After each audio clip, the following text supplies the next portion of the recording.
Good afternoon, everybody. Welcome and thank you for attending Schools Forum. Simon, if we could start with apologies, please. Thank you, Chair. We've had apologies from Steve Barr, Richard Sutton, Kim Prince, Kirsty Rogers, Helen Barron. Okay, thank you. Item 2, have we any declarations of interest? If you could just raise your hands if you have, please. Any hands raised in? Can't see any. Okay, brilliant. We'll put item 3 and item 4 together. So we've got the minutes of the meeting held on the 21st of March and matters arising. I think people know my style by now. I'm not going to go line by line through the minutes. Have we got any matters arising from the meeting that was held on the 21st of March? Yeah. Yes, I've got one. Thank you, Philip. Yeah. Yes, just, well, it's regarding the action that Richard and I undertook about the restriction or withdrawal of funding following inadequate Ofsted judgment. I think you had circulated by Simon the letter that we sent and the reply that we got. Obviously, it was a little bit disappointing that they didn't want to take up our proposal, but I did write a quite a short response to it. I mean, we do want to go along with what the action that they're proposing to take, which is to monitor it closely. But I thought there were a couple of points that we really wanted to strongly put over. So if you could, is it okay if I just read the short letter that I wrote in response? Of course, Philip. Okay. Okay, thank you for your response to my letter. We are naturally disappointed that our suggestion to adopt Lancashire's approach has not been found to be acceptable. We acknowledge that continuing to fund children already receiving funding is a sensible concession, but putting in place conditions that prevent claims for any new children automatically excludes children who become eligible and are already attending the nursery. So in a very important sense, not at all new. We are also disappointed that although your aim is to be fair to all settings, the response does not address the existence of an unlevel playing field vis-a-vis PVIs and school provision. We are not aware of any withdrawal or restriction of funding to any school setting, leaving aside the much more incidental and unspecialised nature of a school nursery settings inspection compared with a PVI's. Another consequence of the policy under the extended entitlement, which has possibly not been considered, is that the revenue sources are even more vulnerable than they look in theory. It is commonly understood that up to 80% of the revenue to PVIs will in future come from early years funding. This may well be true in theory, but for all practical purposes, the 20% private element of revenue simply cannot materialise for providers if eligible parents are unable to take up places which, for the majority on stretched offers, include this element of private provision. Put simply, the private income is entirely dependent on the availability of the funding going forward under the extended entitlement.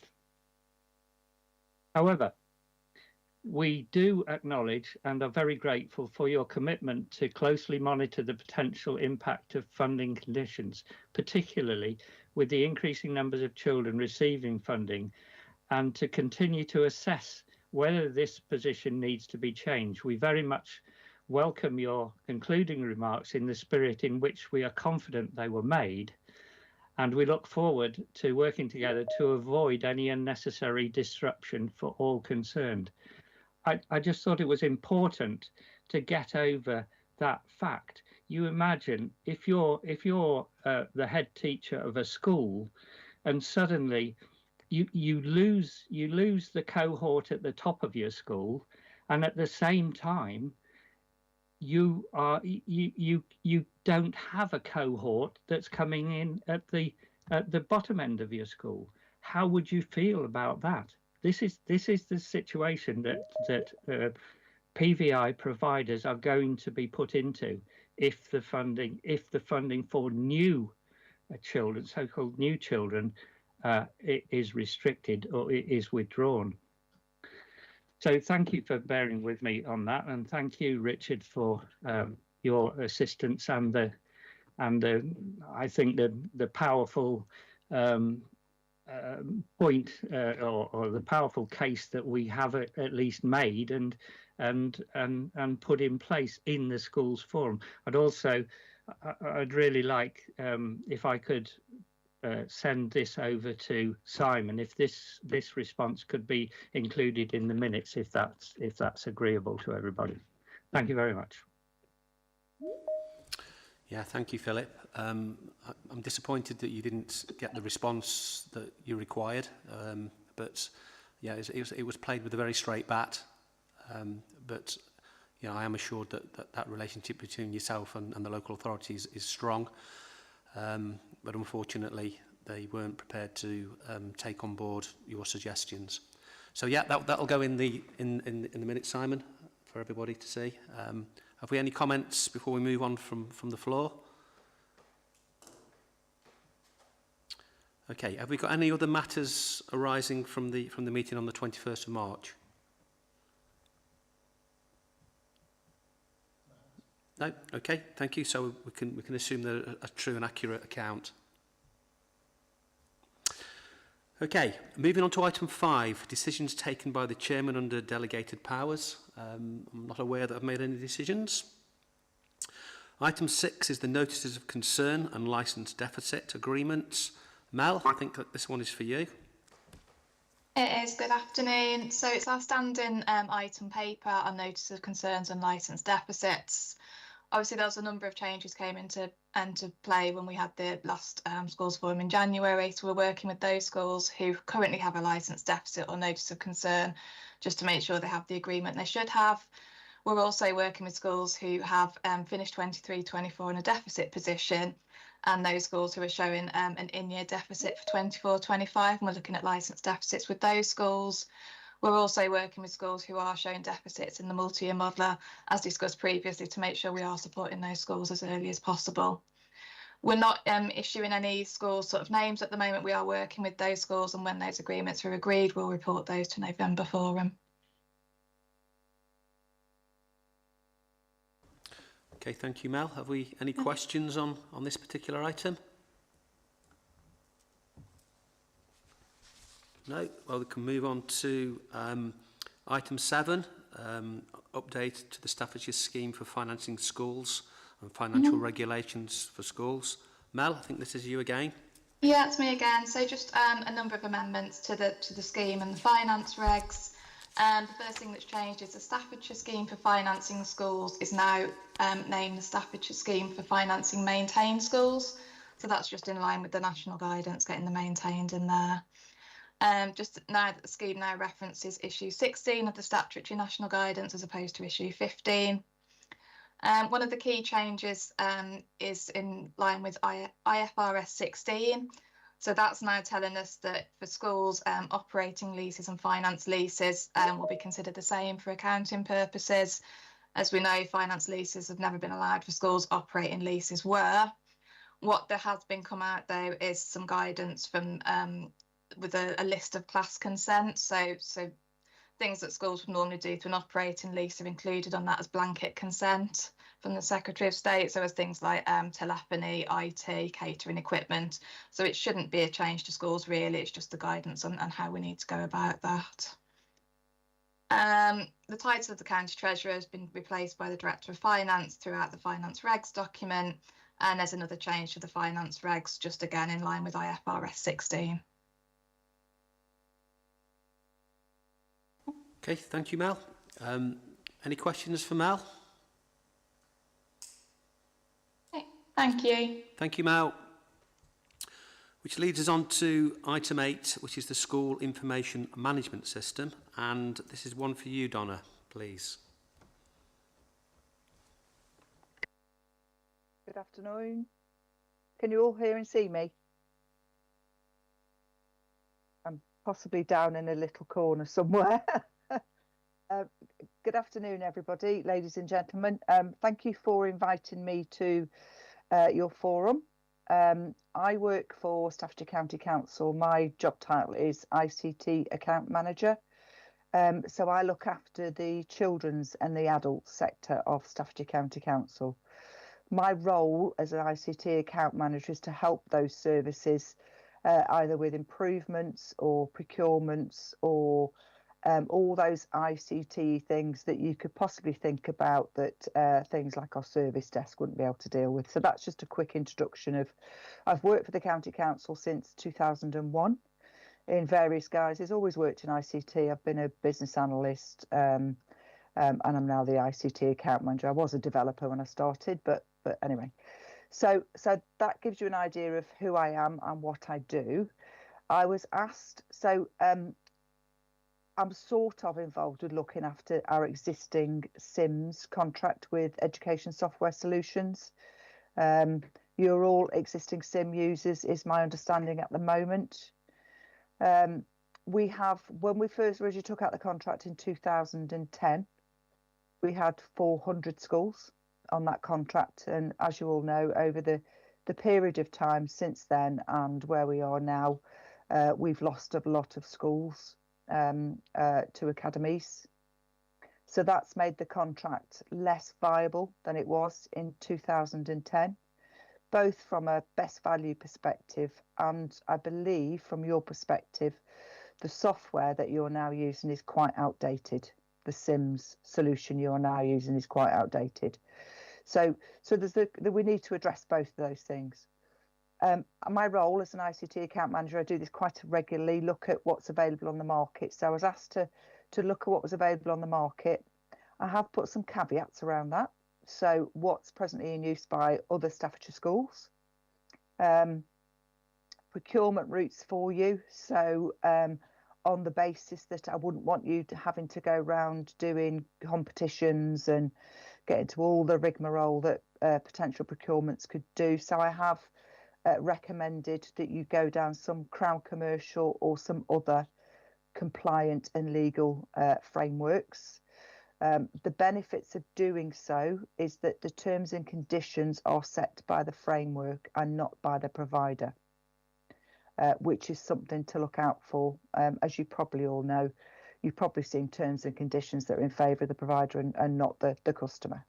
So I've specified that. In addition to that, so as a local authority, as you know, we take GDPR and data security very seriously. When I look for software solutions for either children's or adult services, I always look for the potential providers who've got professional accreditation. Now, for us, that accreditation means that they are audited, evaluated by external companies. Now, to ensure that that happens is in place, as you'll see in the paper, I've put that I would recommend you look for providers with ISO 27001, which is an international standards, and that the evaluation that they do is both on their data and their customers' data and how well they look after the security of that data. The alternatives are Cyber Essentials, which I'm sure plenty of you will know. So that doesn't include any external evaluation. It's self-certification Cyber Essentials. But if they've got ISO 27001 and Cyber Essentials, you can be pretty sure, confident that they meet the professional accreditation.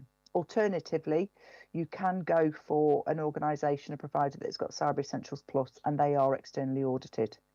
So I provided you with some options. I've made the format the same for all of them, so it's very impartial, very unbiased. I have no interest at all in any of these companies. So you'll see I've put the potential options to go forward. I understand, I appreciate that the amount of time, so obviously you have the summer holidays coming up, so it's probably not going to be a priority for yourselves over the next couple of months to look at alternative options. But I did want to give you that opportunity to see what's available on the market. They're all cloud hosted now, so that potentially would give you the ability to decommission some hardware, some infrastructure, and reduce licenses. I'm thinking for Windows or SQL databases and things within your education settings.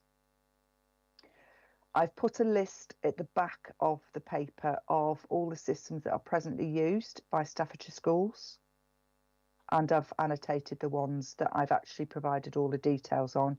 All the information that I've been provided has come from the G Cloud, so that's a Crown Commercial Framework G Cloud 13.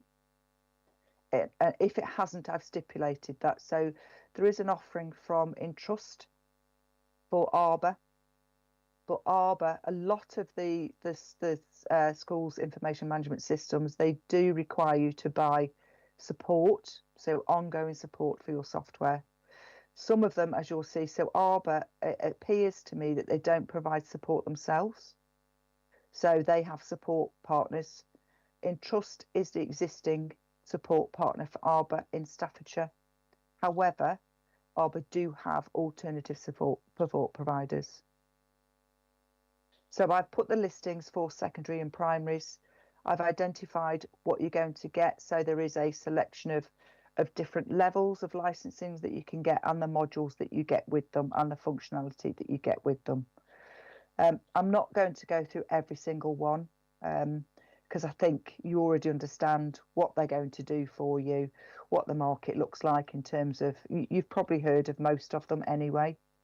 I just wanted to know in the recommendation I have stipulated, like I said, because of the limited amount of time, we want to try and make it as an easy transition as possible for you. There is the option, and I have spoken to SIMS, Education Software Solutions, about potentially extending the existing contract for another 6 to 12 months to enable you to transition to your new chosen providers, should you wish to do so.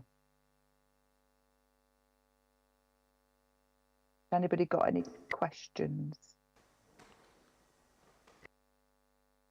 Ladies, gentlemen.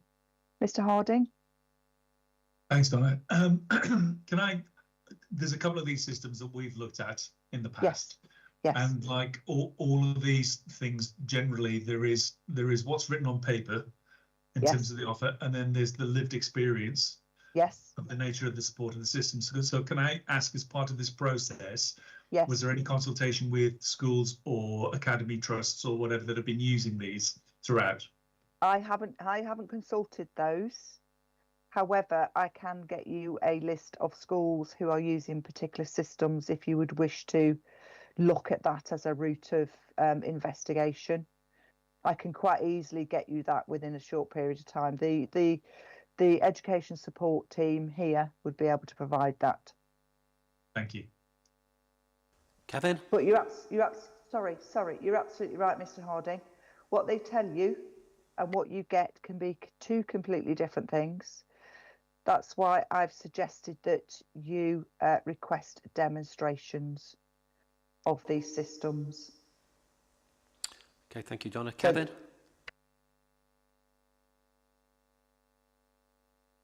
You're on mute, Kev. You sound much better. You sound much better on mute. Put yourself back on mute. Yeah, thanks. Cheers. You're all heart. Just because you're retiring. Just a quick sort of question really around the process. I mean, I'm an academy and I'm with Arbor, so actually none of this process affects me directly. Yeah. But am I right in thinking then that obviously before, when everybody had SIMS, it was a procurement that was done by Staffordshire County Council, and we simply paid into it.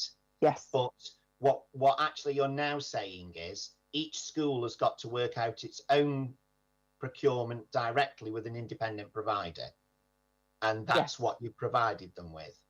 Yes. Right. In terms of your funding, so my colleague Tim Moss, I have raised that. I apologise that I don't have that answer for you. I don't get involved in the funding for schools, hence you've never seen me before. But I have raised that with Tim, that we need to identify potentially the monies back that you'll be getting. So, yeah, so I mean, like I say, it doesn't affect me at all. I'm an academy, so so I'm not part of the process at all. But from reading down it, I just want to make sure that other schools are aware that actually that's up to them to sort out, that because the local authority won't be sorting it out for them. But what the local authority has done is provide a buyer's guide, if you like, to assist them in that choice. Yes. Because one of the things you put at the end, one of your options, was that the Staffordshire Schools Forum to advise the County Council of their decision to procure a school MIS independently. Yes. So that isn't the forum that would be advising them, though, is it? Wouldn't that be individual schools that would advise them? Yes, apologies, that's the wrong choice of words. I don't think it is actually, Donna. Can I just jump in? Sorry, Tim. Sorry, Tim, maybe I've misunderstood then. No. So if you remember, so every November we take a decision to understand what's going to be de-delegated from our maintained schools. And you may recall 5 years ago that we did... Well, I was around. You were around, so you may recall the discussion we had to say, look, the County Council is willing to engage or enter into the additional 5-year contract with Capita Sims, as it was then, or Education Solutions now, to agree the 5-year contract, but recognising that every year those maintained schools will then take a vote around whether they're going to allow us to de-delegate the funding that was used to fund that contract. So the reason we're asking for a view around September is to understand whether we're going to go to Education Software Solutions to say, look, we need another 12 months. Can we have another 12 months on that contract? Because when we then get to the vote in November, we wouldn't be expecting a different vote from our maintained schools members, if that makes sense. Because the decision, we've got to let Education Software Solutions know by the end of September, but the schools forum won't actually take place in terms of where that decision to de-delegate that funding is made.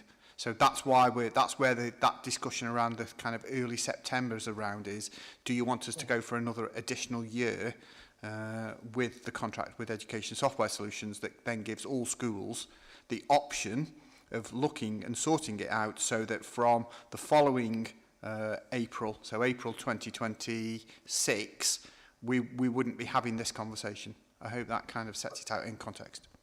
So in a sense then, the decision that Forum needs to make this today is to whether or not schools go independently and we finish the contract with ISS, or whether the contract with ISS is continued for 6 to 12 months so that schools can then do some research in the meantime. Is that right, Tim?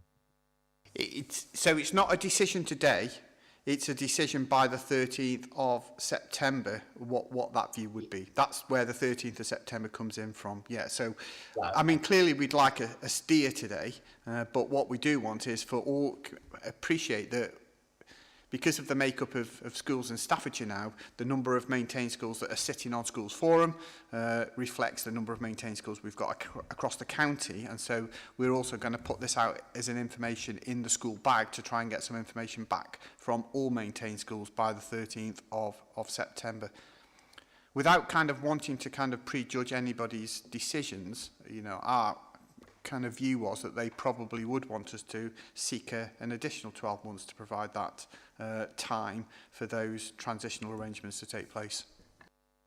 Yeah, I would say 6 months, Tim, myself, having gone across to Arbor this year from Sims, going across mid-year was much easier than trying to go across in September, because going across in September, which obviously is what you would do if you did another 12 months, would mean that you've got new children coming in, children leaving, and it's more complicated. If you did it after 6 months, you're mid-year, all the kids are in, there's less changeover, and it also gives you time where you're actually in school with more time to do things to sort out and iron out problems. I just want to clarify. Yeah, I'll just clarify with Donna though. Don't forget this contract runs 1st of April through to 31st of March. Ah, right, okay. Is that right, Donna? Yes. Okay. Thank you, Kevin. Any more questions before I clarify exactly what we're doing here? Okay, so can we just clarify exactly what we're doing here, Mr. Moss, please? When you say you're looking for a steer, what do you mean by you're looking for a steer? Well, I think it's, from my perspective, if there's any maintained schools members have a particular view around the point Kevin's just made, 6 months, 12 months, that's kind of the view today, but also then it's that response by the kind of the 13th of September, so that we can then go back to Education Software Solutions. So again, I know there are a number of obviously maintained schools reps or people representing the maintained school sector. I don't know whether again they've got any other views other than have been expressed. That's the steer bit today, but then actually the information is to get some information back to us by the 13th of September. Okay, so is that, sorry, Alan? Yeah, cheers. Yeah, I mean, to me, it makes an enormous amount of sense that if there is a 6 month extension, speaking on behalf of the maintained element, obviously the schools I represent are still maintained schools as well. And I think that given the combination of what you've just said there, Tim, as well, about getting that information out via the EBAG and inviting some sort of consultation there, it would make an enormous amount of sense for there to be that extension so that we can get our ducks in a line.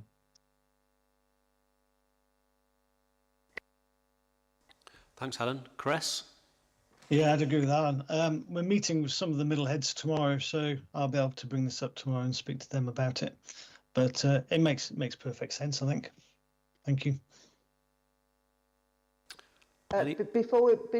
Apologies, before we move on, I have had a response from Education Software Solutions this morning with prices, and their offer is their cloud version, which is called Sims Next Gen. So I will amend the paper and I will send it to Simon, and I'll ask Simon to pass it on to you, so you've got those pricings as well. Thank you, Donna. Have we any other questions for Donna around this particular subject? No? Okay, thank you, Donna, for giving us an insight into the heady world of ICT procurement. Oh, sorry, there's a late question. You haven't escaped, Donna. Sorry, who is it, Tim? Mark? Yeah, sorry, I was a bit slow on my hand. It was just an observation, really. We're Academy. We have gone to Arbor this year through our trust, and the observation would be from beginning of procurement to decision to transfer, I think you will really, really struggle to get it done by next April anyway. And I think whether, you know, in terms of the decision on timeframes, there probably would need to be an extension. And just a response to my colleague about transfer from a secondary perspective, the transfer to Arbor during the summer for the new year was a better alternative than some of my primary colleagues, actually, who transferred mid-year.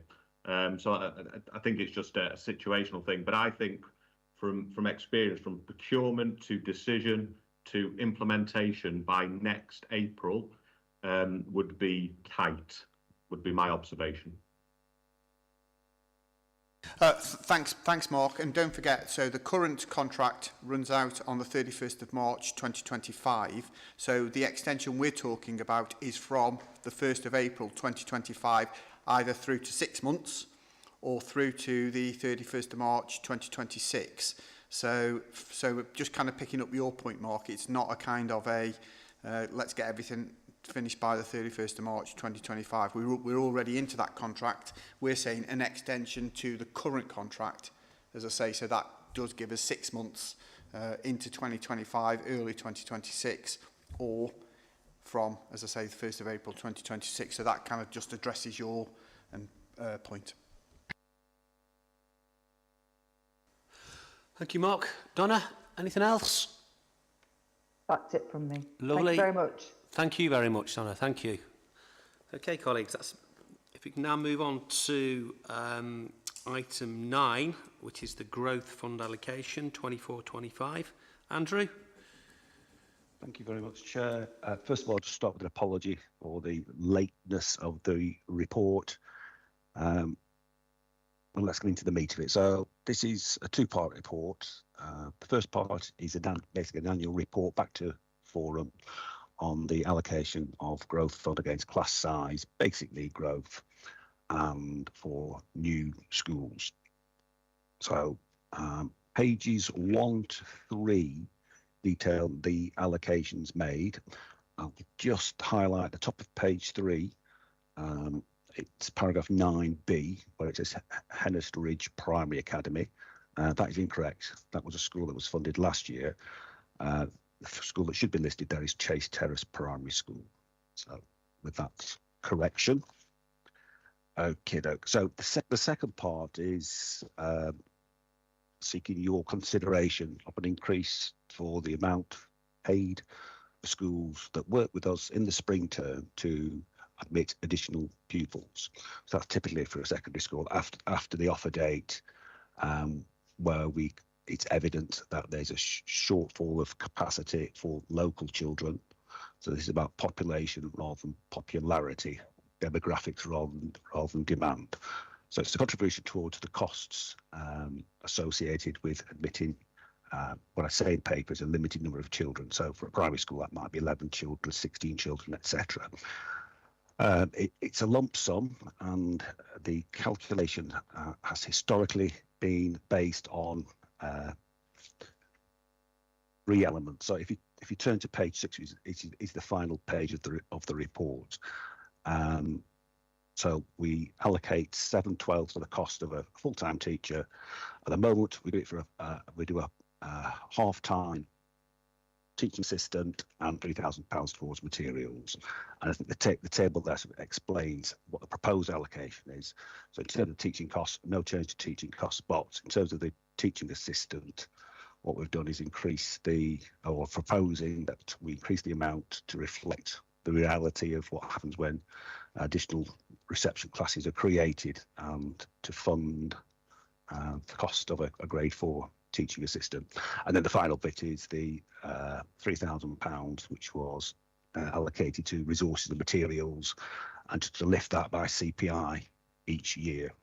So as that table says, the net effect for a school that's eligible for that funding is £11,500.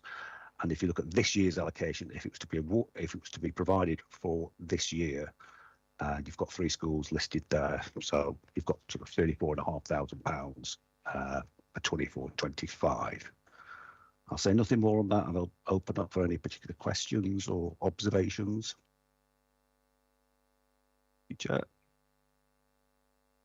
Thank you, Andrew. I'm just looking. Are there any hands up, Tim? Can't see any questions, observations from the floor?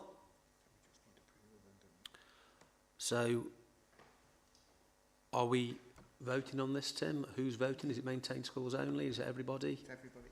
And just so we're clear, what are we actually voting on? To agree the uplift.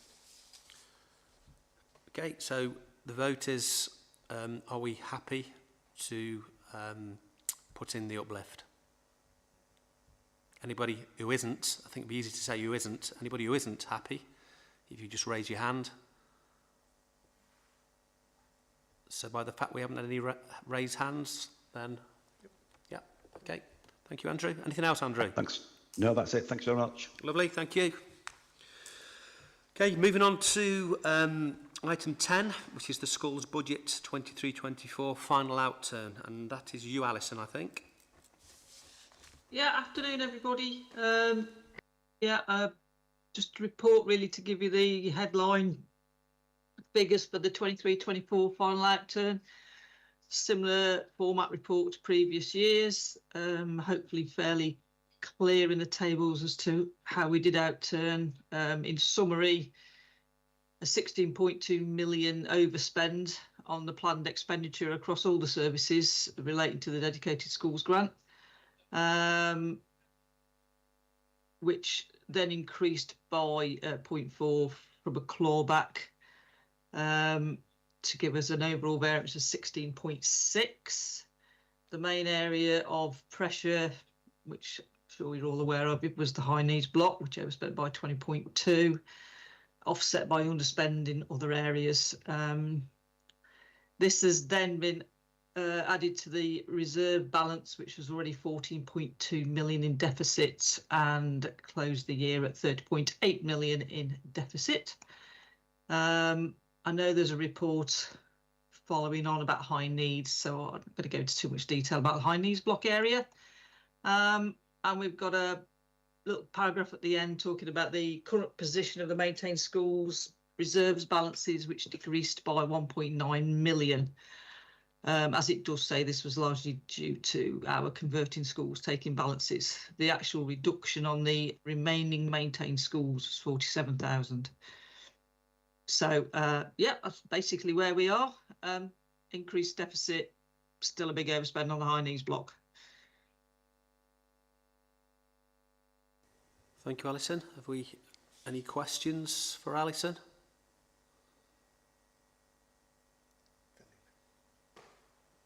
Sorry, Philip. Sorry, Philip. Yeah, thanks, Richard.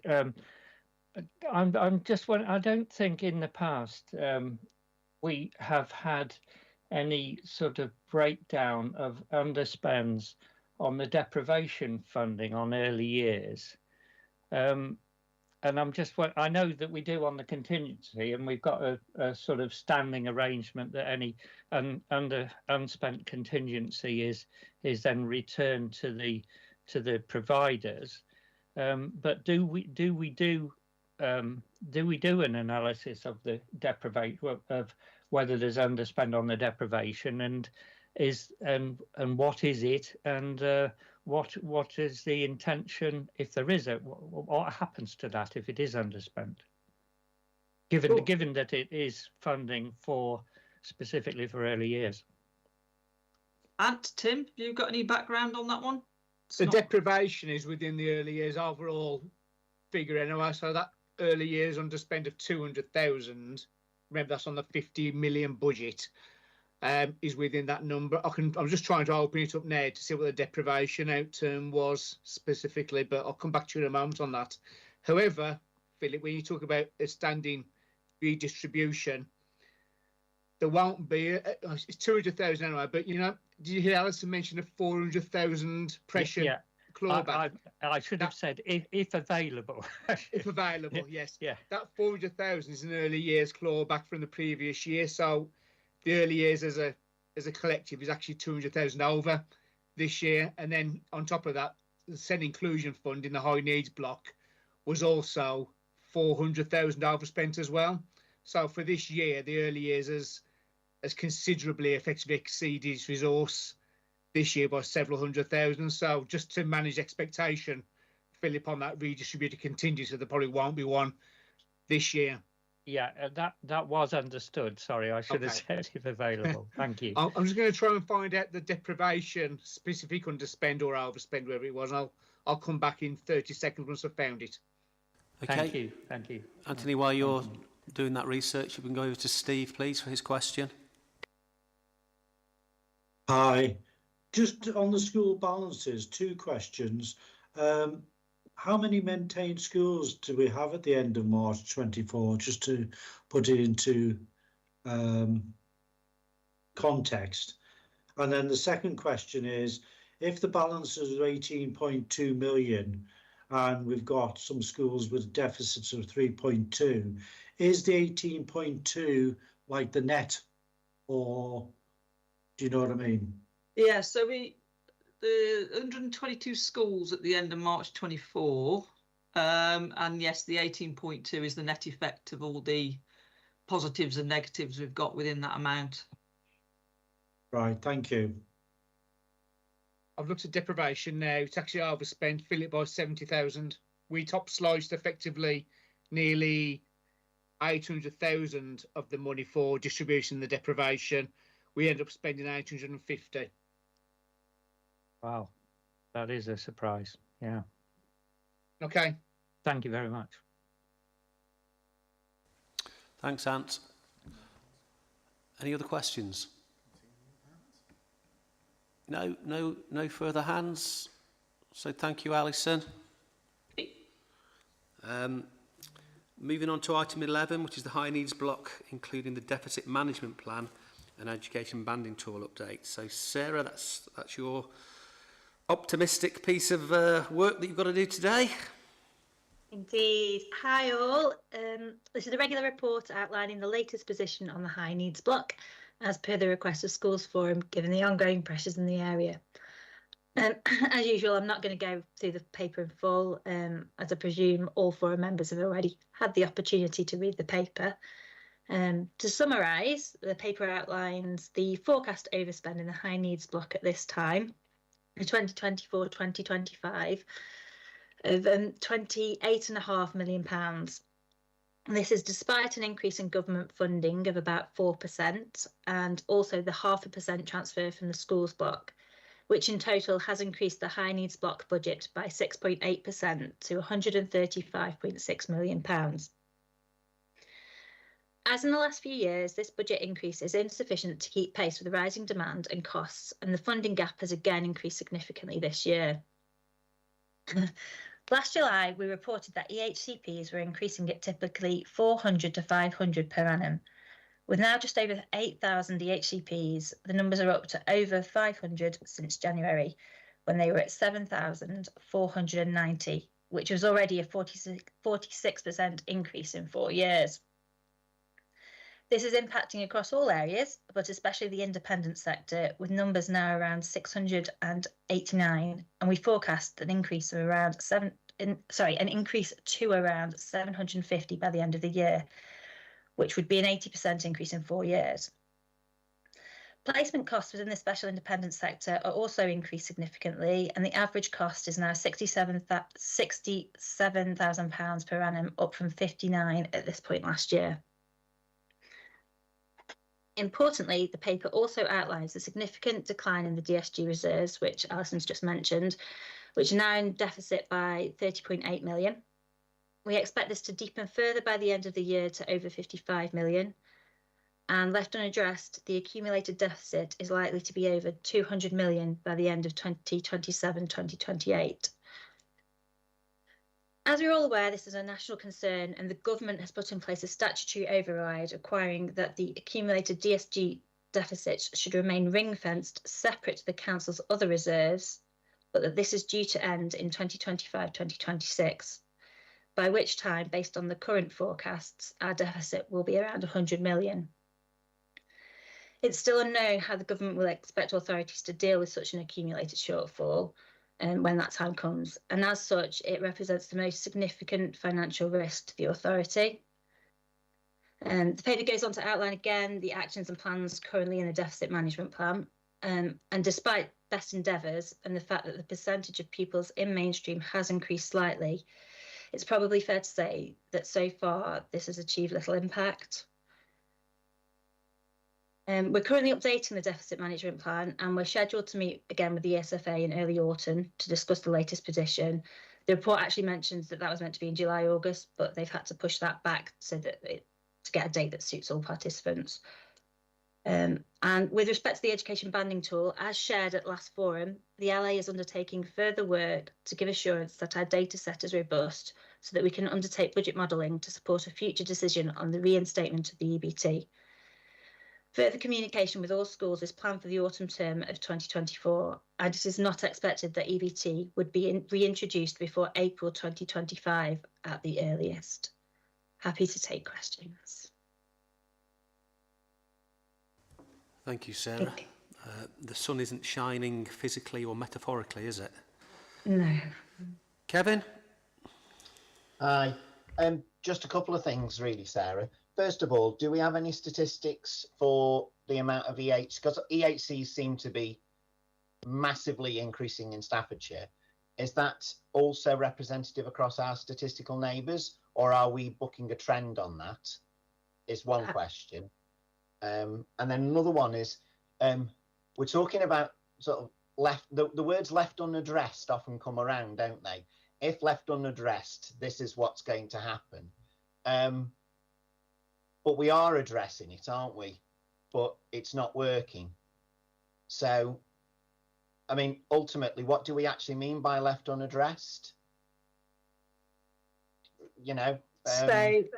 So first off, I can see that on the first point, I think Hallett's just yeah. If we can, Sarah, if we can let Hallett come in, I think that would be useful. Hallett, could you address Kevin's question, please? So, in order, so the first point of your question was around whether we're bucking the trend, and the answer is no. It's a national trend in terms of increasing numbers. We're currently sitting at 8,057, which is a huge increase. So it is part of a national picture. And what I would say is that there are other LAs, and I know our focus is Staffordshire, but there are other LAs where the increase has been more significant. I can't provide you with any concrete statistics in this session, but I'm more than happy to go back and paint a clearer picture with numbers. Just while Hallett talks there, for everyone's benefit, this is a year, I need to update this for January 24. Thank you. You can see Staffordshire's rise in the HCPs, baseline to 100, so we can see, so we are comparable, and we are in line with, in fact, slightly better than the England position. So I think, in short, it just demonstrates that we are in line with and slightly better than other authorities. So in line with the national trend, I guess it's an interesting position, isn't it? Better or worse? I don't think it's better or worse. I think it's just a case that the numbers are increasing, because arguably having an education, health and care plan might be the right thing for you. So I'd just be a note of caution on the description of that trend. In terms of unmitigated, we have mitigations. It's part of the deficit management plan. The strategies we're putting in place have been sort of underwritten methodologically by NHS England and Department for Education and by Schools Forum through the support around the strategies.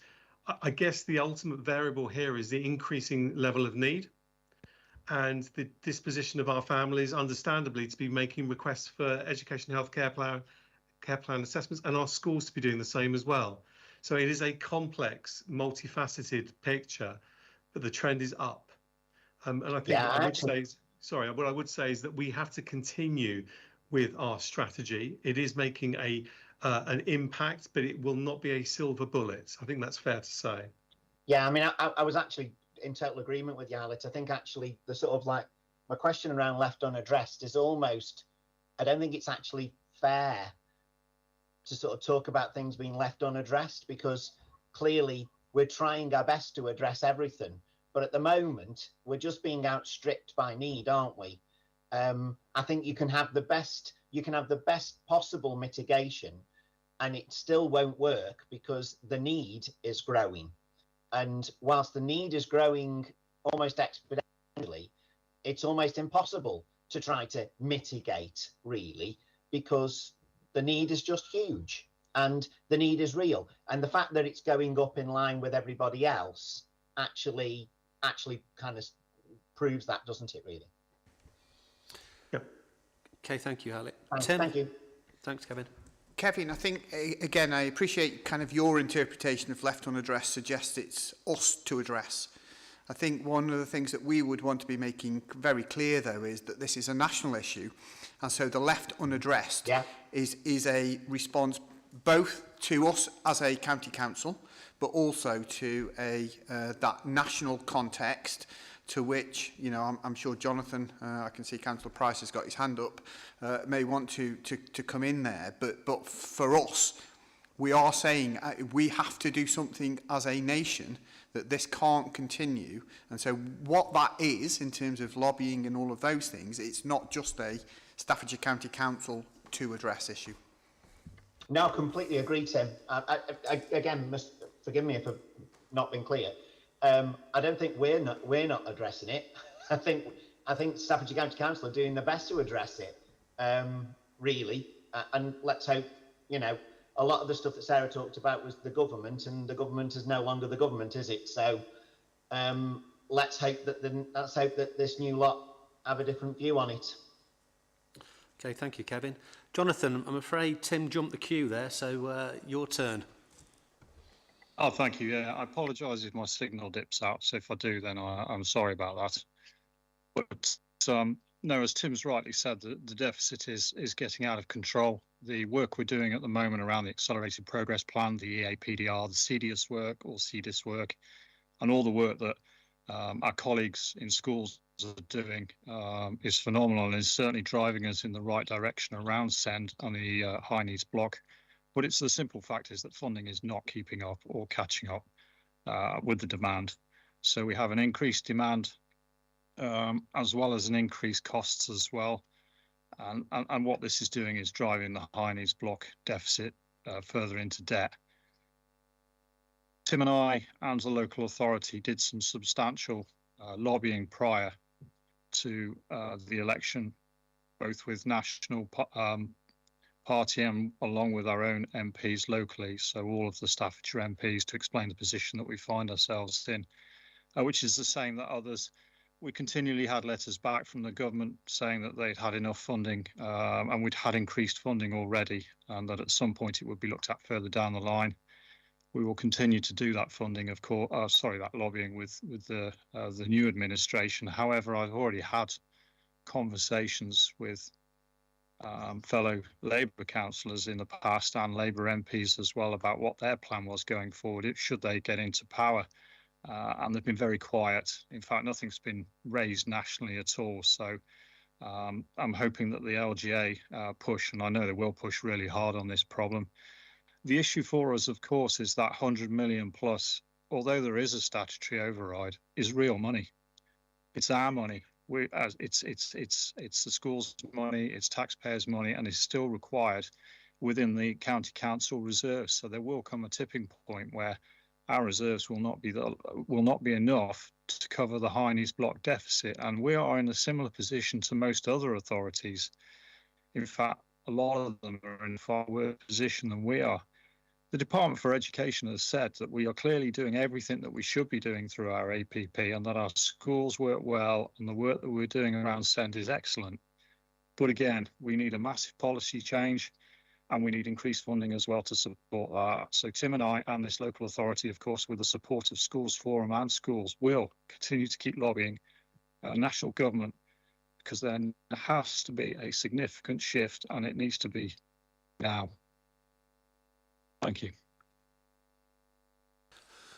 Thank you, Jonathan. Anthony? Yeah, just regarding that word unaddressed, it's really for the government returns and the fact that they know this is an issue. They're asking us to do two kind of forecasts. They asked us to do two for one unmitigated, they use rather than unaddressed. So maybe it's just a terminology.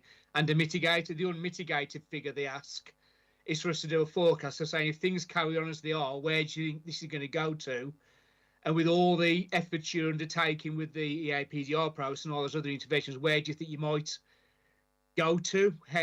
What impact might that have to reduce it? So we do have to do two forecasts, an unmitigated and a mitigated. So that's where it really comes from, Kevin, that word unaddressed. We have to do two issues. One, it's really to give them a sense of the scale nationally of where this is headed for everyone so they can see it. And two, where do they think with our efforts they might have to, what the true gap might be. It's also worth saying a thank you or a recognition for the fact that the situation would be worse if we hadn't had that 0.5% funding switch approved, because right now obviously our budget does benefit from that 0.5%, 3.2 million pound that finances all of that EAPDR process. As we said before, we would be doing that anyway because it's a must, but it has helped that schools are helping, and that transfer has helped us actually fund that upfront investment. So I just wanted to recognise the fact that that 0.5% is in there and is actually supporting the process. And so thank you and recognition for that. Thanks, Ant. Mark? Yeah, so if I could just put a little bit of sort of national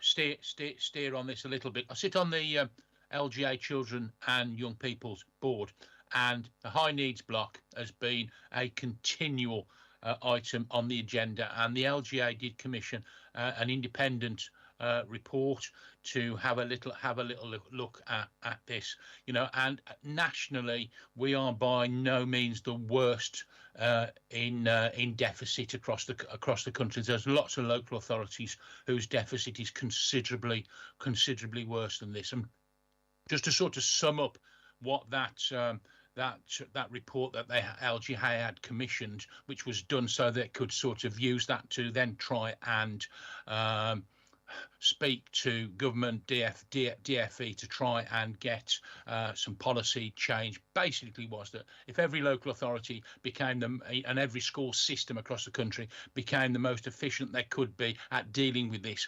ultimately, in relation to the deficits, it would only have a marginal difference. And there really does need to be wholehearted, you know, system change completely about how we do this, because we're just heading nationally to an almost unbelievable position in debt for local authorities. Thanks, Mark. Have we any other questions for Sarah? Could I just pick up the EBT tool very briefly? I'm just reading the script and it talks about having some more information available in the autumn term. I think the quicker we can have some kind of schedule around how you're going to address this, the better.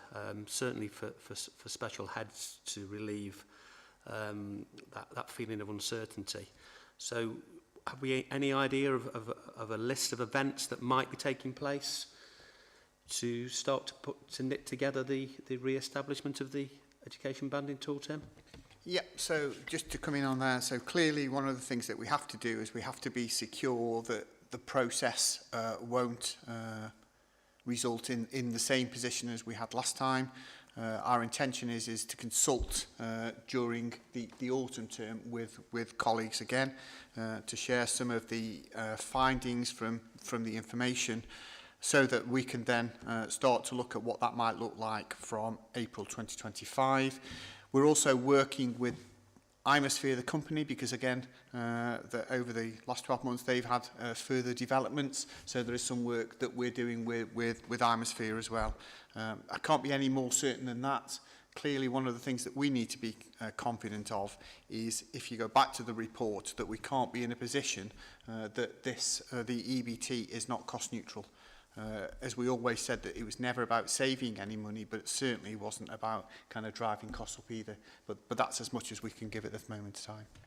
Okay, so is there genuine faith that it can raise like the phoenix from the fire, or is an element of people that are actually saying that, you know, we're going to be leaning back on the matrix? Do you really feel that there's a drive in the local authority back towards re-establishing the EBT tool? So yes, because we're currently still contracting with the provider. Okay, thank you very much, Sarah. Thank you. Moving on to the next item, which is item 12, an update relating to the Accelerated Progress Plan and Strategy for Special Provision. Over to you, Hallett, please. Thank you, Chair. I've set out in the executive summary what I'm going to be covering in this particular section. So specifically asked to give an update on the Accelerated Progress Plan, the APP, the elements that are within that, the Enhanced Assess Plan Do Review pathway that's now been in place since January 24, special school developments, and the CDIS model. So that is the pre-statutory response to supporting schools with meeting need around inclusion and SEND. I was specifically asked to make reference to where the funding for these elements was drawn from. So in the papers, I've made a particular reference there. So in terms of the Accelerated Progress Plan, I have now in the documents put a link into our local offer where all of the reports or the feedback from NHS England and Department for Education can be found for every one of the 6-month updates. It seems like a lifetime ago, but it was the 7th of May where we had our 2-year revisit. And I'm grateful to colleagues for their participation in that session. Generally, NHS England and DFE advisors are pleased with the direction of travel and where we're heading, noting the green shoots of the EAPDR that have been in place since January. They particularly noted the involvement of our schools and special schools, mainstream and special schools, in the development and the implementation of this strategy. So the full reports can be found using that link. In terms of the revisits, they are going to be coming back in October for the 6 monthly. It's highly likely that that's going to correspond with our local area SEND inspection. So it will be interesting to see how they coordinate both of those elements. So we are clearly in the window for inspection, and there is a lot of activity underway to get us prepared for that. My money is on early September, and I think others are looking at perhaps in early 2025. I'd rather we were hit in September, and then we can sort of showcase all the work that we're doing, and we are ready for them. In terms of the strategy for special provision, it has two elements. One is the special schools developments, and I'm pleased to inform you that Carolyn has set out that there will be an additional 91 places in the year 24-25 created as a result of the work that we're currently doing with our special school colleagues. And just wanted to say a huge thank you to those colleagues who are clearly very, very busy with lots of things to do, but have taken a lot of time and invested a lot of partnership work with us to develop those additional school places.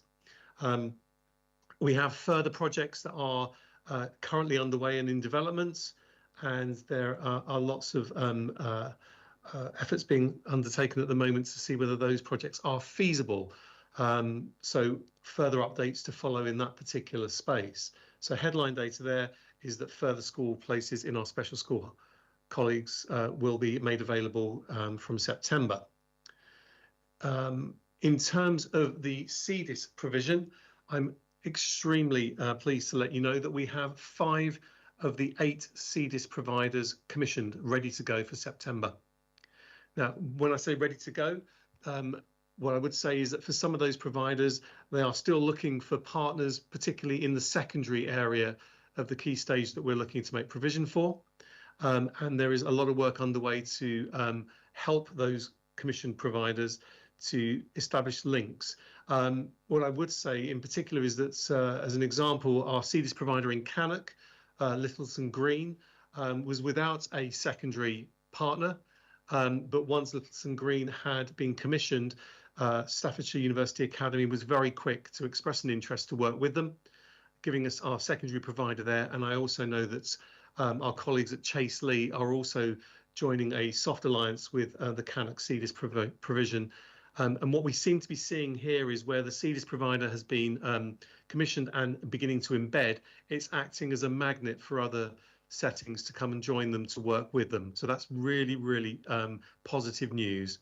In terms of the 3 districts without CDIS provision, we didn't get expressions of interest, or the expressions of interest didn't fulfill the commissioning criteria in those districts. We've gone out to a second round of expressions of interest, and I'm pleased to let you know that we've had 6 applications in that second round. We're going to be processing those 6 applications, and hopefully we'll be able to commission to the 3 remaining districts. If not, it will be round 3 of expressions of interest, and some further soft conversations, and perhaps a few visits and a couple of cups of coffee with colleagues to see whether we can encourage them to join the party. What I would say, though, and this has been an anxiety expressed by several colleagues, in the districts without CDIS provision from September, there will still be provision available to schools. So CDIS sits along the commissioning framework where there are 27 providers. And what we've been doing is mapping out the coverage in terms of that pre-statutory support. And very, very shortly, and it was shared with the CDIS and Strategy Steering Group this morning, we will be sharing that map of provision across the 8 districts for the locality groups and SEND Inclusion Partnership groups to have a look at. What we have noticed is that there is an awful lot of commission on the framework that will be accessible for colleagues to commission through EAPDR and outside of EAPDR should they wish to choose to use resources in that way. So key headlines there, 5 of the 8 districts covered and plans already underway to find the remaining 3 providers. Just a final note on that particular issue. Where we have current providers who are neither CDIS or on the commissioning framework, we have created a stopgap methodology to allow those providers to continue providing that provision to their districts. And that's particularly the case in Moorlands and in South Staffs. But what we do insist is that those providers either need to become CDIS providers going forward, so within the next 6 months, or apply to be providers on the framework, which is a fairly straightforward activity. It's a simple way of quality assuring our providers and making sure that we've got equity of practice. So we have got good coverage from September. In terms of the assess, plan, do, review pathway, as I mentioned earlier, launched in January 2024. As of the 17th of June, which seems like a lifetime ago, we do meet every week to consider requests. As of the 17th of June, we received 278 requests, of which 151 were agreed. Where EAPDR support hasn't been agreed, so that's pre-statutory enhanced support, where it hasn't been agreed, we have made contact with the school or requesting setting to let them know why it hasn't been agreed. And in many cases, colleagues have been out to visit those schools to help them with their future applications. So really pleased with how things are panning out in that particular part of the business. I have in the paperwork also set out the previous and current funding mechanisms for the district inclusion model, just so that everyone could see there that money hasn't been taken out of the system.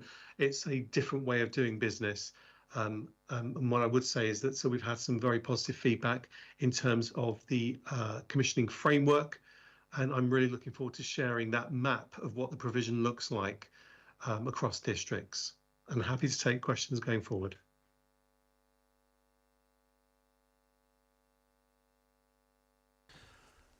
Any questions for Hallett? I can't see any hands up. I've got a question for Ant. I don't know whether you'll be able to answer this, Anthony.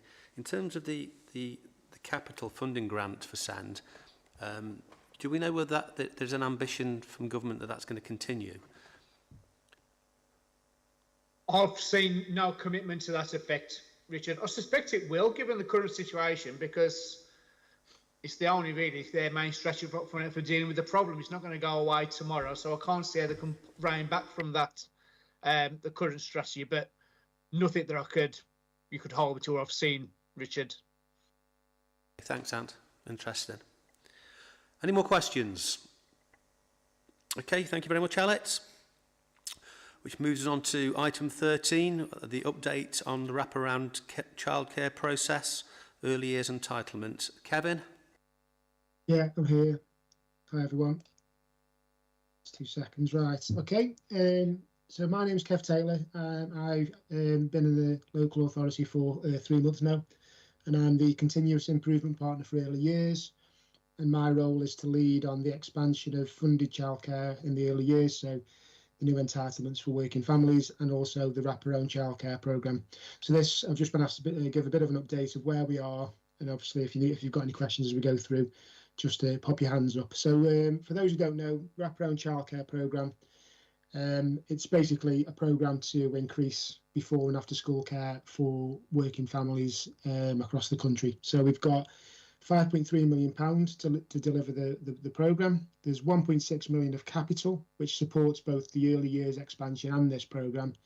And there's also £3.7 million of programme or revenue funding, which supports running costs for schools and providers in the kind of initial stages of setup of or increase of provision. So in terms of the expectation, so the DFE expectation is that wraparound provision operates from 8 till 6 with primary age children, and that all parents have access to that, whether it's on a school site, delivered by a school, or delivered by a private provider off-site, or the childminder. So that's the expectation, but in the guidance it does say unless there's reasonable justification not to offer those hours. So there is that kind of caveat on that. So as I said, it can be delivered by schools, private providers, childminders, whether that's on a school site or off a school site.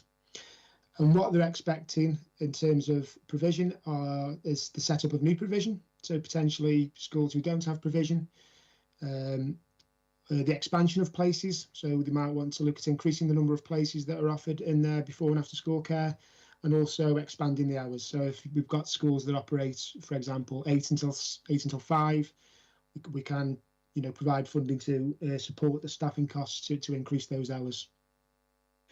The government expects all provision to be sustainable by 2026.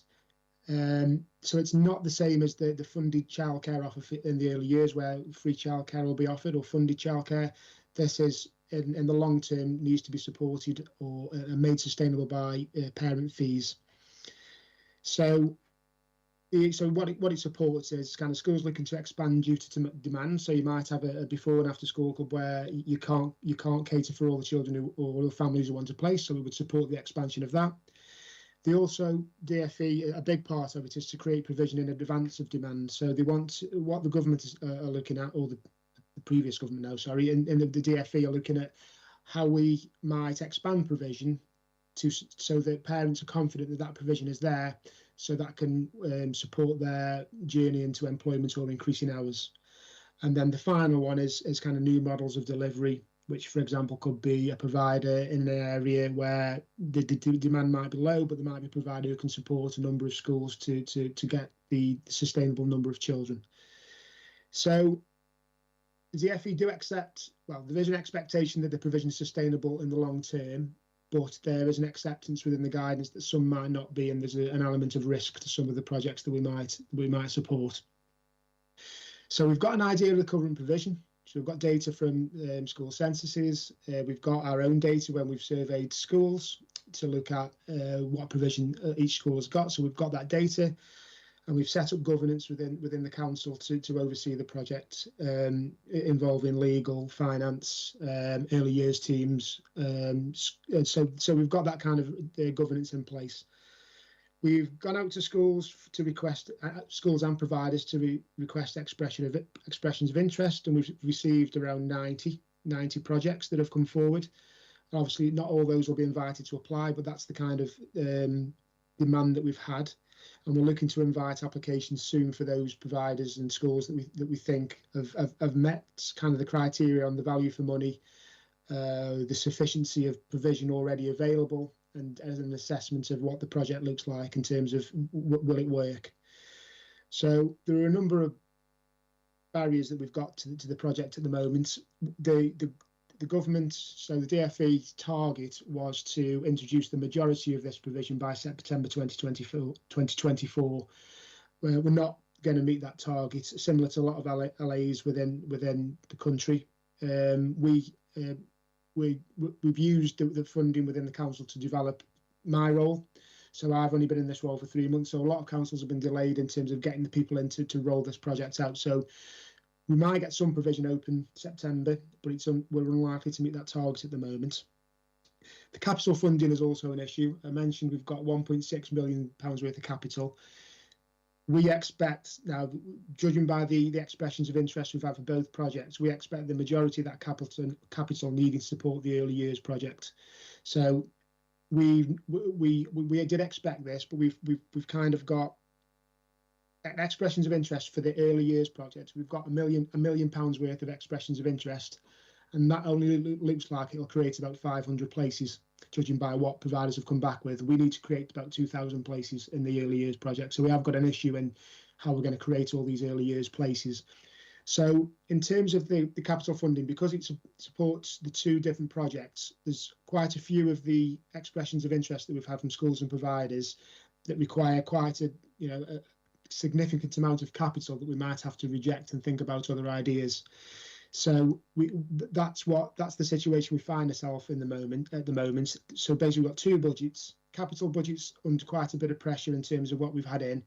The programme budgets, we've got quite a lot of funding at the moment where we could support schools to develop their wraparound care with revenue fund running costs, so support staffing, to support any running cost that they might have in the interim stages.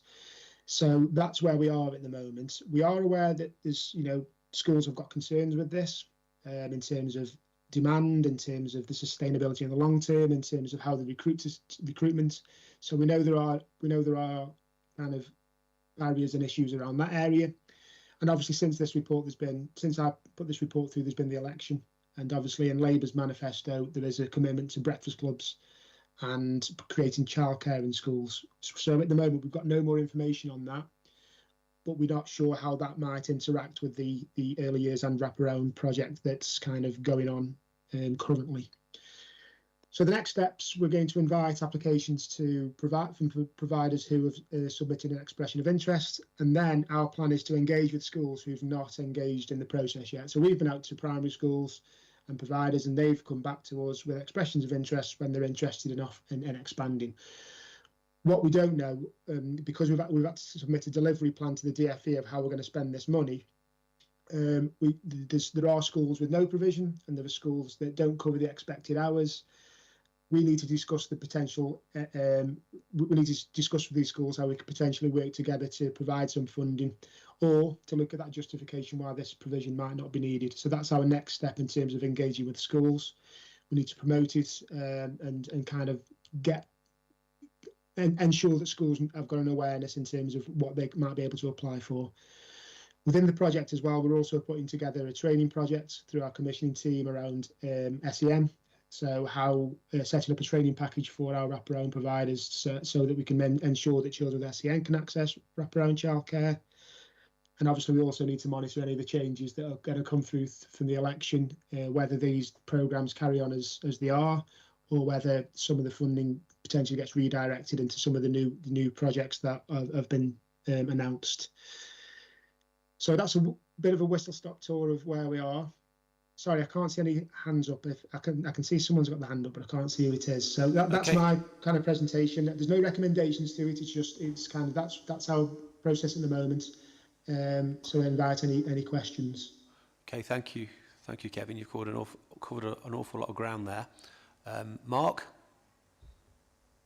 So, cheers, thank you. It's not a question. It's just to add a little bit to Kevin's presentation, really, and the fact that clearly this is an awful lot of work for the team. It's relatively new for the team who've been working tremendously hard, together with having to do all the stuff around the additional funded places for 15, 30 hours and the different age groups. And now we have the situation, don't we, with the changing government where things might change. So I suspect we will just work at what we've got at this moment in time. But it may well be that quite shortly that we will get some direction or redirection. So we'll have to see what comes. I think speaking to AD in relation to this, is very keen that we try and support as much as we can and make sure what we put in place does and helps with that sufficiency of these places, and to try and be as equitable and fair as we can across the whole of Staffordshire. But as Kevin's described, it's very much work in progress at this moment in time. Okay, thank you, Mark. Philip. Yeah, thanks, Richard. Yeah, I just wondered, Kevin, have you done much work on the sustainability aspect of it? Because that does jump out of the legislation, isn't it? That they expect them to be sustainable. And I wondered, I'm not sure whether we've reached out to you at Humpty Dumpty's yet, because we do 7 schemes, before and after school care wraparound care. Yeah. In schools, and have done for about 30 years now, the longest running of them. Do you intend to do some of that work? Because obviously a lot of the problems we will have already encountered and have solutions for. Yeah, so in answer to your question, we have in some of the kind of roadshow events, where we had events like this where we spoke to some providers, and there were quite a few schools who voiced concerns that the provision either they hadn't got a provision and they didn't think it was something that they needed because there wasn't sufficient demand.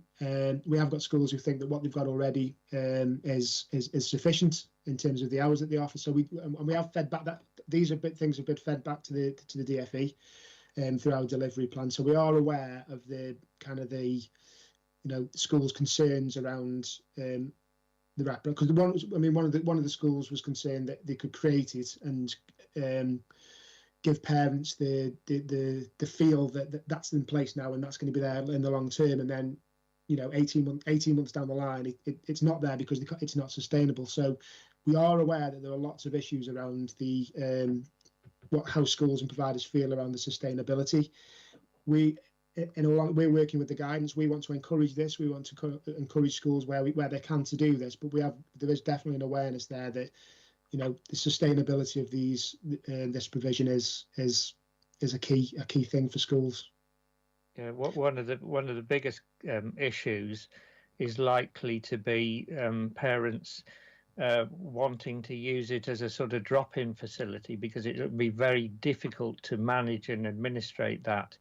So, I mean, you're very welcome to come and see what we do, and I'll make sure that we get an invitation out to you. Yeah, that'd be great. If it'll help. Yeah, that'd be great. I suppose, yeah, we are, in terms of the two projects that we've got running, although they're very similar because they're both childcare, that they are different, because we've got one project that needs to be sustainable with parent fees, with support through tax-free childcare and tax credits, and then we've got the early years entitlements, where we're going to be giving 15 hours, 30 hours to all children. So there's a danger, and we're really conscious of it, that these two initiatives could get mixed up, and parents have that view that the wraparound care for primary age children is going to be free or funded. So so we're really conscious that we need to make, because we haven't really got anything to advertise to parents at the moment with wraparound, because we're not essentially giving them anything other than an increase in hours potentially, or an increase in places, whereas on the early entitlements we are obviously promoting those funded hours. Yeah, it's tricky. Okay, thank you, Kevin. Thank you, Philip, for that kind offer. Sadie? Yeah, just on about the next steps, it says develop SEND training for providers in partnership with the SEND commissioning team. So in terms of providing SEND wraparound care, that's a difficult one, because some children require one-to-one. You're talking, your ratios are completely different for your out of school club and your wraparound care, and depending on the special educational need, it could be a specialist provision that you're after for wraparound care. It becomes very, very difficult. Yeah. And also the qualifications that a member of staff is required, like the play worker qualification and whatever, isn't necessarily the qualifications that you would need. And it would worry me as to the provision you were providing for somebody with special educational needs if you haven't got quality care or support. Because you could end up with 15 special educational needs children in the after school club with 2 members of staff. Yeah, I understand what you're saying. Which is a huge risk, and it really does need thinking about quite a lot. Yeah, it does. And then with that, we're in the initial stages of developing that.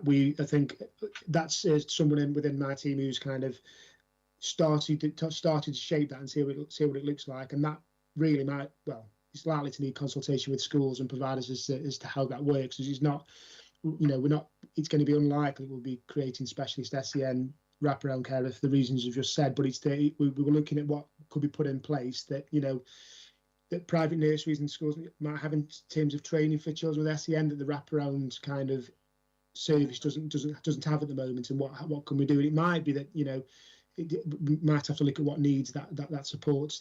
But that is really in the initial stage. It just needs a bit more than just a bit of training, I think, is what I'm point taken. And I'll feed that back to our team who's looking at that to come out and get views on that as well. So thanks for that.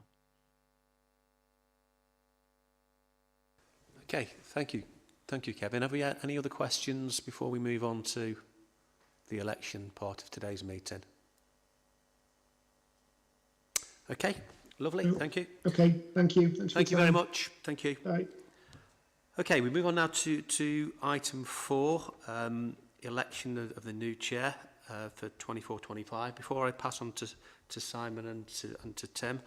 I'd just like to thank everybody for their good behaviour on most occasions. I think there's only been Tim and myself who've let ourselves down in the last 3 or 4 years, but we've kissed and made up. But sincerely, thank you very much for your good behaviour, and I wish you all the best for the future and carry on doing the fabulous jobs that you're doing. On that point, I shall hand over to Simon and Tim.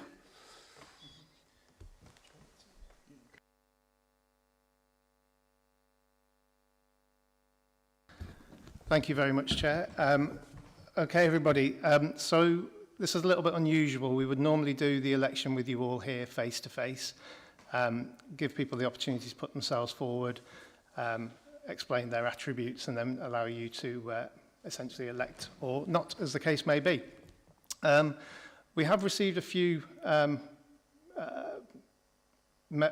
calls from people who've suggested they might be interested in taking on the position. But Tim and I have had a very quick conversation before this meeting started, and we feel that quite a few of the people we've spoken to have said that they're not quite sure if it's something they'd like to do. They weren't sure what it quite entailed to be a member of this or be the chair of this particular forum. So whilst we were having our conversation, we did come up with the idea that it is only going to be for a 1-year period, because we always elect the chair and the vice chair on a 2-yearly process. And obviously we did appoint to those positions this time last year, and Richard taken on the role of chair, Steve Barr as vice chair. So it would only be for 1 year, and then we'd go through this process again. So that means we've got 4 meetings between now and July next year. So we wondered, and this is an open question to the floor, whether it was perhaps a good idea to allow the people who expressed an interest the opportunity to chair 1 meeting each over the next 12 months, giving them the opportunity to have a feel for the process and whether it's something they'd like to do on a longer term basis. And then we'll have the election again next year whilst everybody's here in a face-to-face environment. And therefore, we can appoint someone to the position on a more permanent basis. So it's a question really to the floor, just asking whether you think that's something we can have a go at, whether that's something you would like to do. Obviously, we have to assume that there are people who would like to put themselves forward for the chair's position. We do believe that is the case. We have had enough contact from people. So I can see, Kevin, that you've got your hand raised.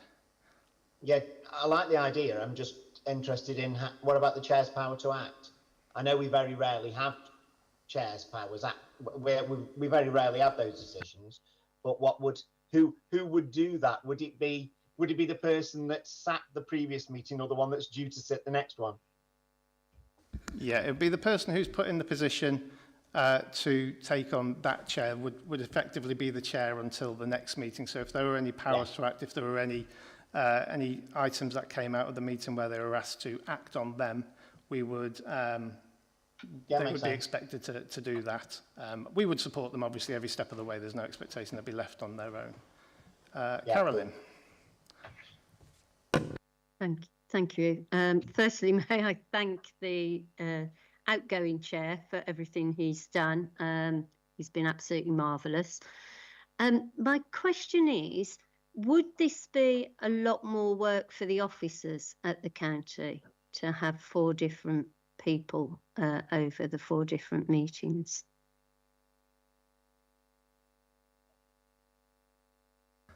So sorry, Carolyn, I was just conferring them because it would be absolutely no extra work for me.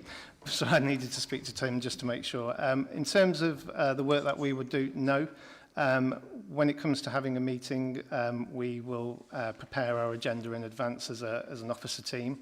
We will then send out a draft to the chair, who then attends a meeting, and we go through that draft agenda explaining what we're going to discuss at the meeting, and then we hold the meeting. We would obviously give the chair, the temporary chair, for want of a better word, would get the opportunity to have conversations with us outside of those meetings as well if they wish to do so. So they've got a good idea of what it is that they're going to be expected to do. And I think it's fair to say, and I think Richard will probably be the best person to answer this, that there's a lot of support provided by the officers. So sorry, Richard's going to come back in on this. Yeah, I know there's a lot of support by the officers. That's why I was wondering if it would be a lot more work. But I think it's a great idea then. I think it would give 4 people a bit of an opportunity to see what goes on in the background as well. I mean, my comment, and I've said this to colleagues, I think at the last meeting, is that of all the groups that I chair, this is the one that I have to do the least work in. The work is done behind the scenes for me. And we have the pre-chairs brief, and Simon and Tim, and we sit with other officers. I can't see how it's going to make any more work by doing it this way. You're still going to have, whoever's the chair, you're still going to have the pre-brief with. But, you know, just to remove any mystique around this post, quite clearly, if you've chaired meetings at any level, then this is one of the easier ones that I do because the work is done for me. Thank you very much, Richard. So, to that end, I think the right thing to do now would be to ask the membership, the people who are on this call now, if there is anybody who would be interested. We've offered this up. We may only get one person raise their hand, and by virtue of that may be elected as the chair anyway. But I do believe we've got more than one, so I'll just offer that out to the floor. If you'd like to raise a virtual hand to let us know if you are interested in the opportunity.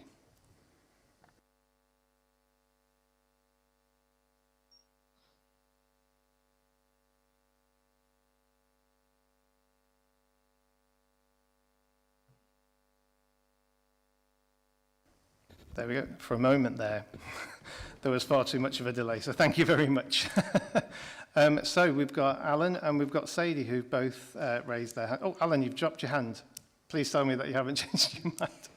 No panic, no panic. Just... Thank you. This is going so well, smooth, seamlessly, some may say. Okay, so Alan, what we should do there, Alan and Sadie, we will contact you outside of this meeting. We're just actually, sorry, do apologise. Can I just assume by the fact that nobody has raised any objections that the rest of the forum is happy for this to be the way we progress this for the next 12 months. Plenty of nodding heads. Thank you very much. So Alan and Sadie, I'll get in touch with you outside of this meeting. We shall agree the process for the next 4 meetings and who will be available and who shall be chairing those meetings. And then we'll get you into the cycle of pre-meetings that we have before the next meeting in November. Are we okay with that? Brilliant. Thank you very much, both. Right, thanks. Thank you, Simon. That went very smoothly. I know you had your suspicions that it might not, but that's great. Okay, so we move on to the final item of today's meeting, which is the work. Oh, sorry, Tim's got an extra one. So it's the penultimate item of this meeting, the works programme and dates for the next meetings. Have we any comments around the works programme? Is there anything that's missing from the works programme? Is there anything that anybody wants to suggest that we put in on the works programme? Great. And the date of the next meeting is, Simon? 14th of November. The 14th of November. And I presume that's face-to-face? Yes. Okay, so the next meeting is on the 14th of November, and that is face-to-face in the Oak Room. Tim? Thank you, Richard. As obviously we've just gone through a process of electing the next chair of Schools Forum, so it would be kind of remiss of us to recognise the work that Richard's done in terms of his stint. I think it's 4 years now, isn't it, Richard, as of chair of Schools Forum. I think from our perspective, we've worked and incredibly hard and address some of the particular challenges I think, Richard, you brought to the way in which School Forum operates. I think one of the things I think we have to recognise is that whilst you're a passionate advocate for those youngsters with special educational needs, disabilities, those youngsters who are accessing alternative provision, and I have to say we would recognise that passion through Schools Forum, but also your objectivity as well.